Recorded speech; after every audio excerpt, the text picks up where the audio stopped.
बहुत समय पहले की बात है।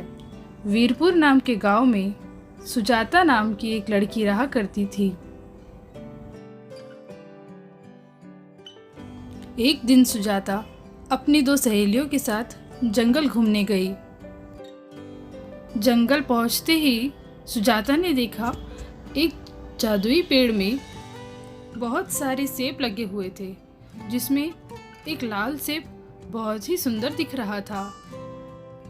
सुजाता ने जल्दी से वो लाल सेब तोड़ा और उसे वो खाने लगी।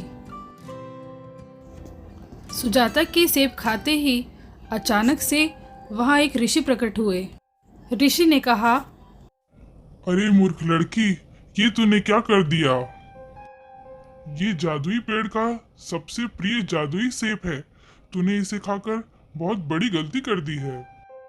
अब इस पेड़ का तुझे श्राप लगेगा और तू जल्द ही एक चुड़ैल बन जाएगी और हमेशा इन जंगलों में घूमती रहेगी। सुजाता ने डरते हुए कहा, हे महाराज, मुझे माफ़ कर दो। मुझे नहीं पता था ये जादुई सेब है। मुझसे बहुत बड़ी गलती हो गई।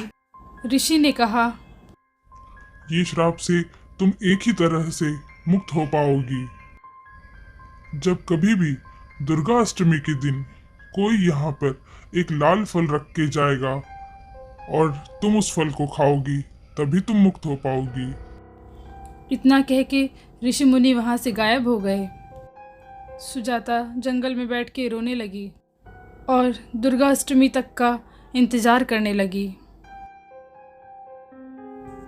कितने ही दिन निकल चुके थे और कितनी ही रातें, लेकिन उस जंगल में कभी कोई नहीं आया। बेचारी चुड़ैल हमेशा रोते रहती थी। बहुत सालों बाद उस जंगल में एक मंदिर का निर्माण हुआ। मंदिर बनने के बाद चुड़ैल ने सोचा, अब तो इस जंगल में कोई ना कोई जरूर आएगा जो मुझे यहाँ से निकलने में मेरी मदद करेगा, मुझे मुक्ति दिलाएगा। कुछ समय बाद उस मंदिर में नवरात्रि के पर्व पर बहुत से लोग वहाँ पूजा करने के लिए आए। गीता और मीना भी उस मंदिर में होने वाले गरबा महोत्सव में गरबा खेलने के लिए आए।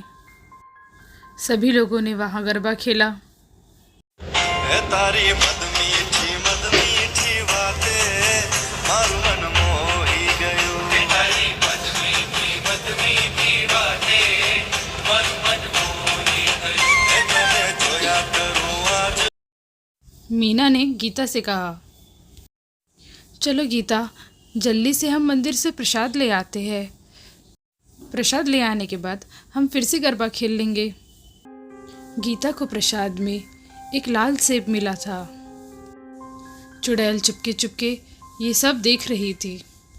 चुड़ैल सोचने लगी कि काश ये लाल सेब अब मुझे मिल जाए। गीता को गरबा खेलना बहुत ज़्यादा पसंद था। उसने प्रसाद में लिया हुआ लाल सेब उस पेड़ के नीचे रख दिया और वहाँ से वो वापस से गरबा खेलने के लिए चले गई। वो दिन दुर्गा अष्टमी का ही दिन था। सुजाता चुड़ैल ने मौका पाकर उस सेब को पकड़ के खा लिया। सेब को खाते ही चुड़ैल अब अपने असली रूप में आ गई। सुजाता के असली रूप में आते ही गीता और मीना उसे देखते ही रह गए। सुजाता ने अपने असली रूप में आकर के गीता और मीना दोनों को बहुत धन्यवाद दिया। सुजाता ने कहा, कितने साल हो गए मैं यहाँ जंगल में अकेले घूम रही हूँ। मेरी एक गलती की वजह से मुझे एक श्राप मिला था, जिस कारण मैं चुड़ैल बन गई थी।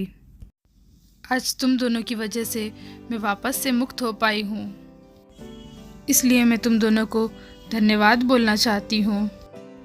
दोनों को धन्यवाद बोलने के बाद सुजाता, गीता और मीना तीनों ने दुर्गाष्टमी की साथ में पूजा की और सब अपने अपने घर वापस चले गए।